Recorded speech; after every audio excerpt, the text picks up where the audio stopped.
I wanted to show you the difference between now, 2024, with me at the age of 56.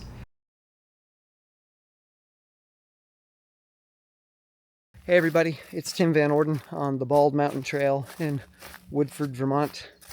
I just ran up to the summit. It's my third run of the year and I feel fantastic. I barely run anymore.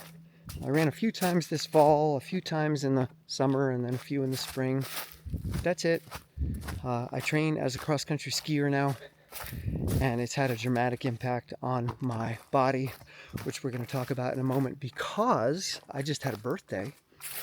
I am now 56 years old, which means that I have been vegan for 26 years. So let's do a vegan for 26 years video. What have I learned? What has changed? And am I going to keep going? Well, first answer is yes, I'm going to keep going. Second answer is a lot has changed. Becoming a cross-country skier has completely transformed my life and has allowed me to employ the principles of compassion, which veganism is hopefully based on, and percolate them throughout my life to dramatic effect. So let's unpack that a little bit. When I stopped running for the third or fourth time in 2020 due to a traumatic ankle, doctor said, that's it, your ankle is a wreck. There are so many unhealed fractures and bursitis, tendinitis, bone spurs, etc. You're done. Sorry to tell you. And rather than slinking off with my tail between my legs, I thought, well, let's see what I can do. Can I cross-country ski? Used to love that when I was in high school and college. It's a very hard sport. It's a very different sport now than when I did it back then. Technique is dramatically different. Athletes are dramatically different. They are monsters now. They are so strong and powerful. And their VO2 maxes are even higher now than they used to be. They are through the roof. So I tried it. And if you've been watching my vlog, you know that I've pretty much embraced it full time now.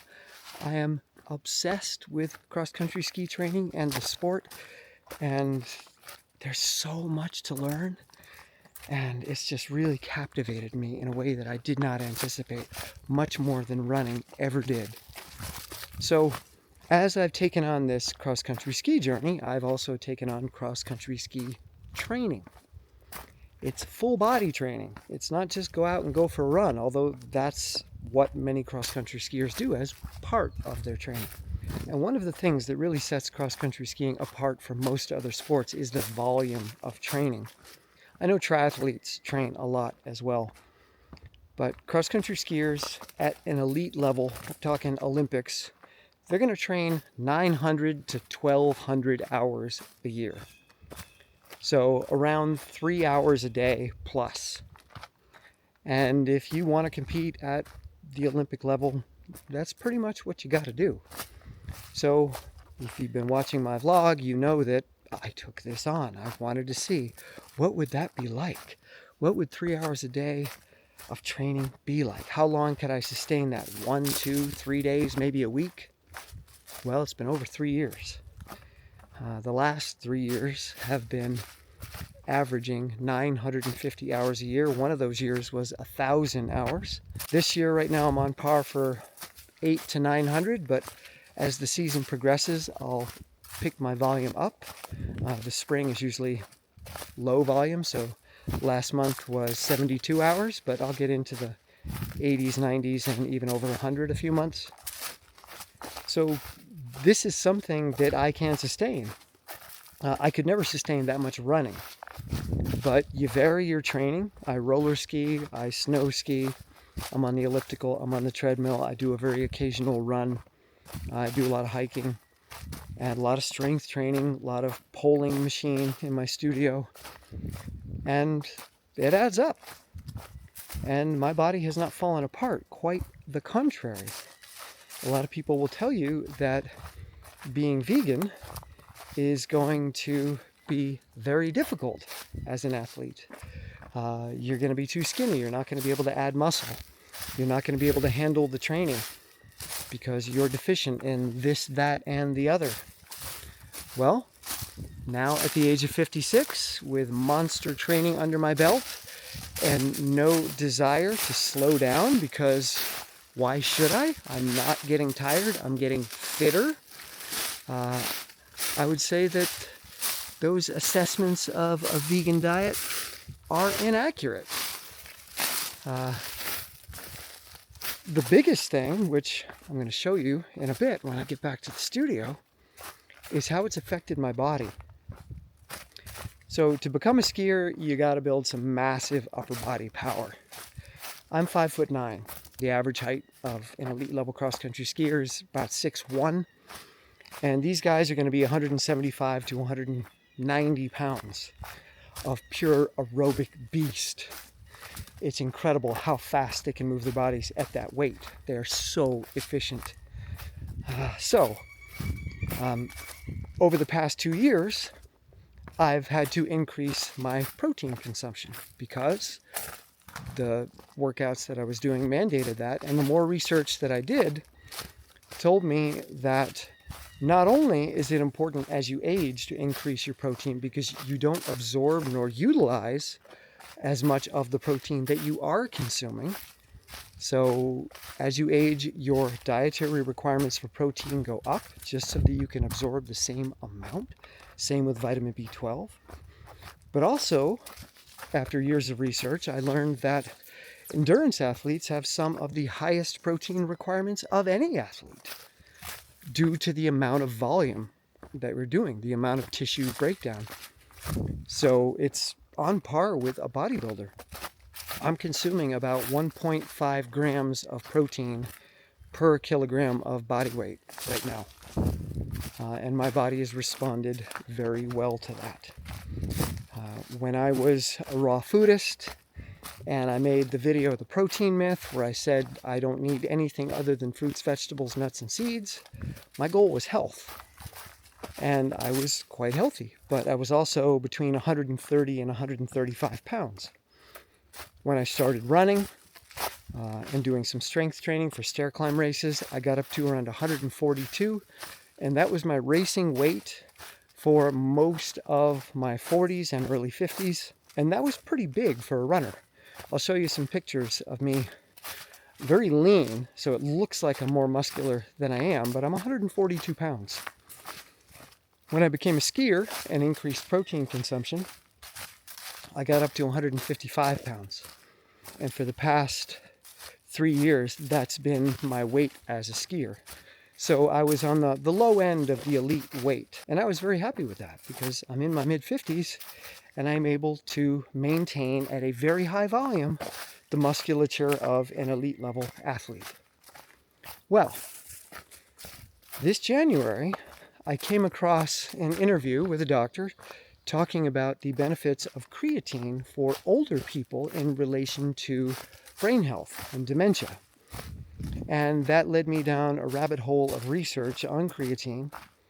And I basically, at this point, have come to the conclusion that it is an essential for anybody who's getting older, but especially vegans. So as you age, your creatine stores drop, which means it's harder for you to rebuild ATP. So you're not absorbing as much protein from your diet as you age. You have less creatine in your cells as you age, which also means your cells are less hydrated. Creatine helps to hydrate your cells as well.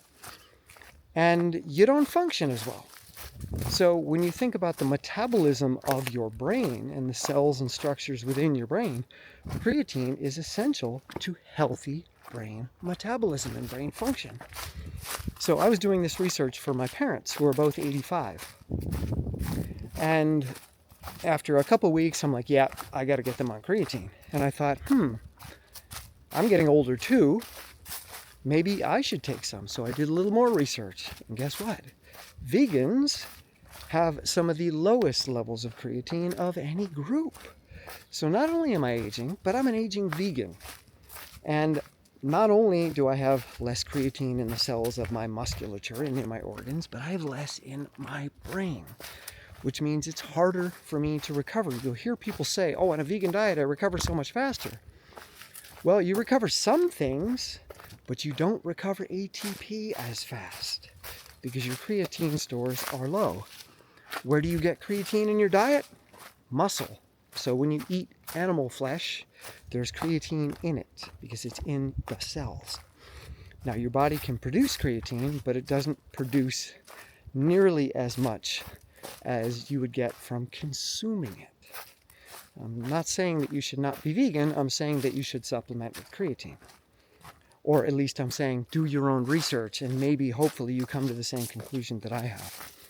So, got my parents on creatine, started taking it myself, and I was doing this just for the brain benefits. That's it.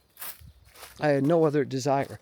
I was very happy with 155 pounds because you don't want to be too big as an endurance athlete. It's a lot of weight to move around. Again, I'm only 5'9". So, started taking the creatine, and pretty quickly, I noticed some changes.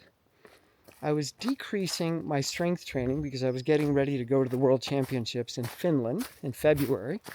So I was tapering off my strength, but now suddenly I'm supplementing with creatine, 5 grams a day. And creatine monohydrate, by the way. That's the only one that has been widely researched, and it's the only one that I know that is absolutely safe. 5 grams of creatine a day, body started changing. That's interesting.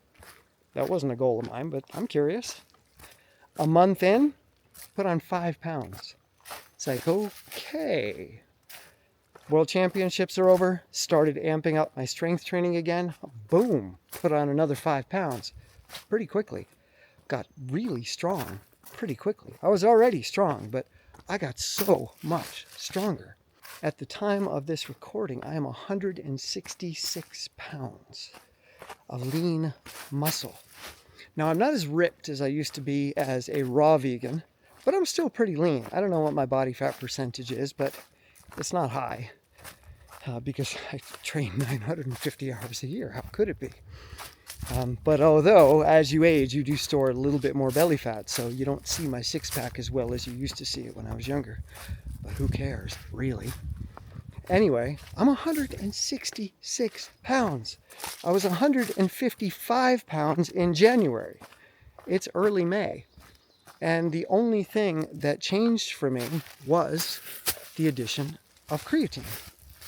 So is my brain functioning better? I don't know. That's hard to tell. But all of the research shows that it should. I'm not sure how you would actually mentally experience that, but again, the research shows that better brain metabolism slows down cognitive decline. So if I have to wait to see the results, I'm good with that. But what it's done to my body is crazy. I get a better pump when I work out. I'm so much stronger. And I'm growing in places that I haven't seen myself grow since I was in my 20s and working out like a beast. And at that point, I was only doing strength training. So in my mid-20s, I wasn't running or skiing or doing any kind of endurance activity. I was only lifting, and I was lifting hard and heavy. And I got up to 168 pounds at my peak, and I looked like a freak, or at least that's how I perceived myself back then. So now, at the age of 56, I'm not training hard. All of my training is incredibly gentle, especially my strength training. I never go to max. My sets are often minutes or even hours apart. I'll go over, I'll do 5 pull-ups. 20 minutes later, I'll do another 5 pull-ups. 5 minutes later, I'll do 5 pull-ups. 3 hours later, I'll do another 5 pull-ups. I don't care how much time is in between. It's irrelevant to me. I just like playing with the pull-up bar. Well, now I can do 20 pull-ups with perfect form, getting my hands all the way to my chest, my elbows all the way down past my lats, so my elbows are actually sticking out behind me. My legs are perfectly straight. I don't kip, I don't swing, I don't pause. I lower myself down slowly, and 20 pull-ups with perfect form is not my max, but I don't want to know what my max is because I don't like going to failure anymore. I don't see the point. I'm vegan all the way through, so my training has become much more compassionate and gentle. So I'm curious in getting stronger through gentle means, not through hardcore no pain, no gain, and pain is failure, weakness leaving the body, all that stuff. I don't do that anymore. So when I did, in my 20s, eating lots of beef and eating all kinds of supplements and absolute junk, I got to 168 pounds. And I was taking creatine back then as well. Now, 30 years later, I'm 166. I'm 2 pounds away, and my body is still growing. I'm still getting stronger. I may hit 168 by the end of the month. It's highly possible. Because in early April, I was 162. So I'm still growing. And my training is gentle. So, long video, but wow, I'm fascinated by where this experiment has gone for me and where it's taken me. And my life is so much more enriched, and I enjoy my movement so much more. I'm as fit as I've ever been. I'm as old as I've ever been, believe it or not. And I'm excited to see what happens as I tip towards 60 now. I don't know. Gonna have some fun experiments in the future. Anyway, let's go to the studio and I'll give you a gander. Not a lot of fun, but I'm sure people are curious. What does Tim look like at 166 pounds? I wanted to show you the difference between now, 2024, with me at the age of 56, and what I look like in my running raw gear in 2006 to 2010.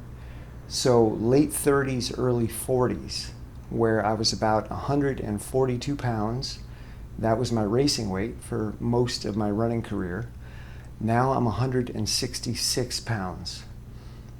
And apparently you can't gain muscle on a vegan diet. I've been vegan for 26 years, and this is so ridiculously tight, it's not even funny.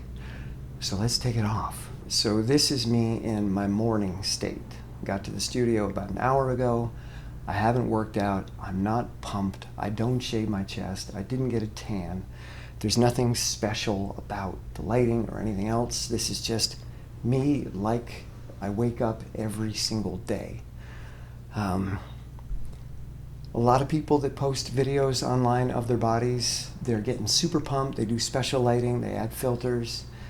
They're doing a lot of different stuff, camera angles, etc. This is a 50mm lens on this camera, which is the equivalent to a human eyeball. So you're seeing me as I would look in person, rather than the way some lenses distort people. So this is just me, normal, natural, relaxed. I'm not trying to look good. I'm not trying to build muscle. I'm training as a cross-country skier. So this is kind of an added bonus, but it's not a goal of mine. It's not something that's important to me. I recognize that it might have some marketing value for anyone that wants to know what you can do as an aging vegan. Obviously, you can still get really fit. And I'm surprised myself how much muscle I put on.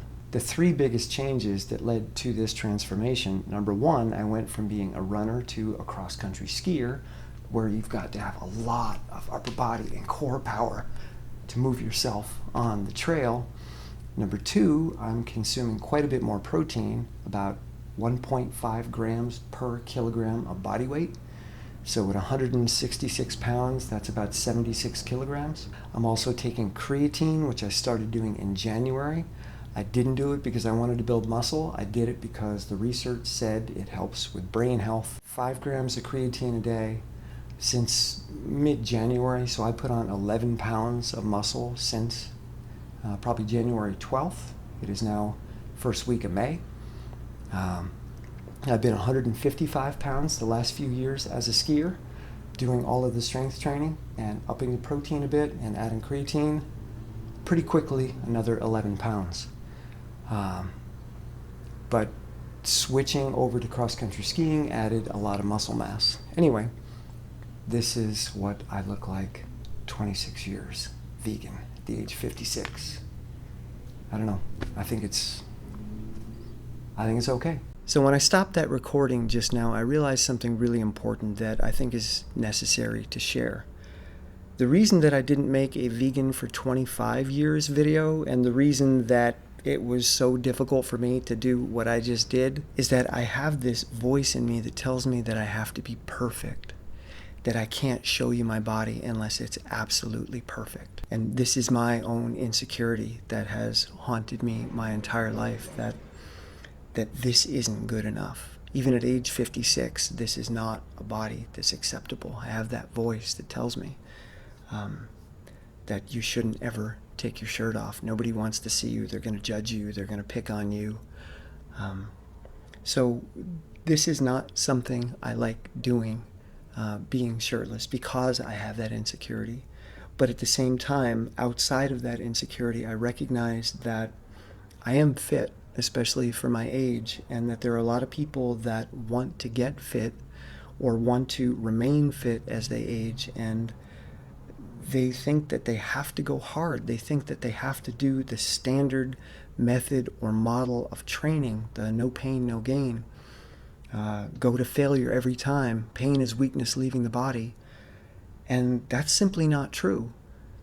This is the result of an experiment, and that experiment is one of absolute gentleness. That I go to the pull-up bar because it's fun. Why is it fun? Because I never go to maximum. I never go to failure. I always feel comfortable when I'm doing pull-ups, except on a rare occasion when I'll strap some weight on, because I want to see how much weight can I move. But that's not common. If you look at my workouts, they're incredibly easy. Like this one here.